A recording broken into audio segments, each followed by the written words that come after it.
Hello, I'm Kayla Flagger, and I'm here to talk about the penny oxidation experiment that we had this week. This experiment was pretty simple. We were going to soak pennies in a solution of salt and vinegar to see what effect takes place.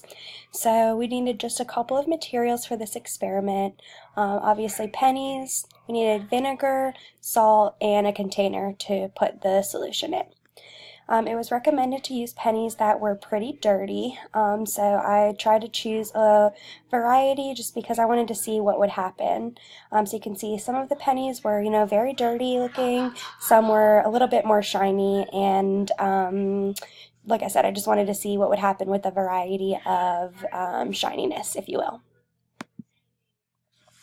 In order to prepare for this experiment and to get ready for us to be able to soak the pennies, we needed to first create the solution, which was a simple solution of vinegar and table salt. The first picture here is just me adding the salt into the vinegar, and then the second picture shows that salt dissolved. The salt took quite a while to dissolve in the vinegar, but eventually it completely dissolved into a solution that is completely clear. The next picture shows me adding the pennies into the solution, and you can see that pretty quickly the pennies started to become, a little bit more shiny. So they kind of started clearing up, and a lot of that dirty look that we see on them was kind of cleared away. So while the experiment was taking place, I noticed that while the pennies were soaking in the solution, they kind of started to bubble up a little bit. So you can see on the outside of the pennies in this picture, there are little tiny bubbles forming, and that is the reaction that the pennies are having with the solution.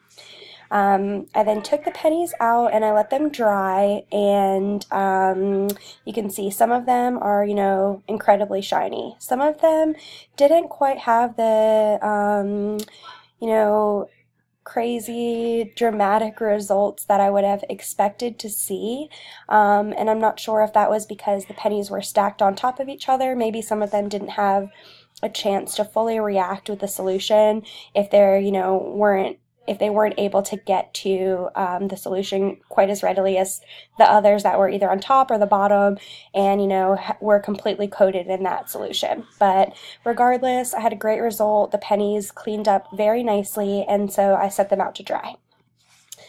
While the pennies were drying, they started kind of forming a bluish-green coating on them. So you can see in these two pictures, some of the pennies started getting a thick, bluish green coating, and it reminded me of how the Statue of Liberty is, which was originally made out of copper and eventually turned into this bluish green color that you can kind of see here. So I took a close-up of some of the ones that had, a little bit more of a dramatic result in this picture. So this experiment was pretty simple. Basically, when we have pennies, the pennies are made out of copper, whether they're entirely made out of copper or if, a portion of them or the outside of them is made out of copper, they consist of copper atoms. And when copper atoms interact with oxygen, or it's also called oxidation, these pennies form what's called copper oxide, and that is the dirty, kind of grimy look that we typically see on pennies that, maybe are a little bit older or that you've had for quite some time. So those pennies, they look kind of dirty, they look kind of gross, and it's a pretty simple way to remove that copper oxide.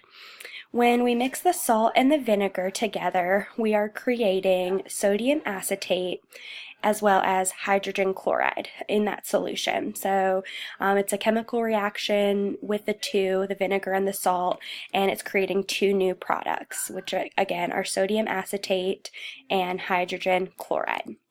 The sodium acetate is a weak acid, and coincidentally, the copper oxide is known to dissolve in weak acids. So that explains why the pennies looked much more clean. It dissolved that copper oxide, that dirty, grimy layer on the pennies to kind of restore their original shiny copper look.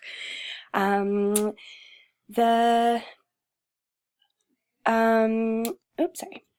So basically, that kind of explains the first part of the experiment, cleaning up those pennies. When we take the pennies out of the solution, we let them dry. We let them, begin to interact with the oxygen, interact with the atmosphere that they are placed in, which is just, regular oxygen, regular air that they're being exposed to. And when the pennies are exposed to the oxygen after soaking in the solution, the copper in the pennies is able to react quickly with both the oxygen and part of that hydrogen chloride that might still be left on those pennies, more specifically the chloride or the chlorine aspect of that. When the oxygen, the chlorine, and the copper reacts together, it forms a new product called malachite. I'm sorry, I'm not entirely sure how to pronounce that, but malachite, which is that blue-green film that we see. So, like I said, it reminded me of the Statue of Liberty. Originally, it was copper. If you go see it today, it's completely kind of a teal blue-green color. And seeing it happen with the pennies in this experiment was kind of a unique way, interesting way and unique way to be able to experience that new product, the malachite, forming on the pennies after, it had a chance to react. So it was a great experiment. I really enjoyed doing it, and I'm looking forward to the next one. Thanks.